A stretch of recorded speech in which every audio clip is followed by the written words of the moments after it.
নিজেদের প্রস্তুত না করে দেশের দায়িত্ব নিলে শিক্ষার্থীরা ভুল করবে বলে মন্তব্য করেছেন বিএনপির স্থায়ী কমিটির সদস্য ডক্টর আব্দুল মঈন খান।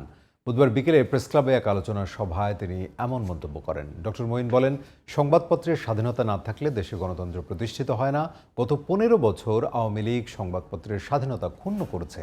অন্যদিকে সংবাদপত্রের স্বাধীনতায় বিশ্বাসী ছিলেন জিয়াউর রহমান। রফিক মাহমুদের আরেকটি রিপোর্ট। বুধবার বিকেলে জাতীয় প্রেস ক্লাবে বহুদলীয় গণতন্ত্র ও সংবাদপত্রের স্বাধীনতায় শহীদ জিয়া শীর্ষক আলোচনা সভা অনুষ্ঠিত হয়। সভায় মুক্তিযুদ্ধ, গণতন্ত্র ও সংবাদপত্রের স্বাধীনতায় শহীদ জিয়াউর রহমানের অবদান নিয়ে বিস্তারিত আলোচনা করেন বক্তারা।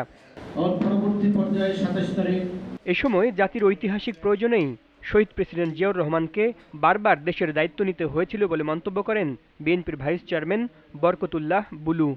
বাংলাদেশে কোনো আইন শৃঙ্খলা ছিল না, বাংলাদেশে কোনো অর্থনীতি ছিল না, বাংলাদেশ একটি দুর্ভিক্ষের দেশ ছিল। আমাদের সুস্পষ্ট, আমার বয়সী যারা আছেন দেখবেন যে 1974 সাল বাংলাদেশে একটি কৃত্রিম দুর্ভিক্ষ আওয়ামী লীগের লুটের কারণে সৃষ্টি হয়েছিল।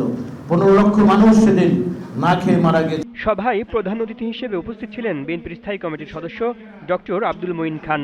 এ সময় বিএনপি ক্ষমতায় এলে দেশে স্বৈরতন্ত্র প্রতিষ্ঠা করবে বলে যারা অপপ্রচার চালাচ্ছে তাদের ব্যাপারে সতর্ক থাকার আহ্বান জানান তিনি। অন্তর্বর্তীকালীন সরকারকে আমরা সব রকম সহযোগিতা দিচ্ছি।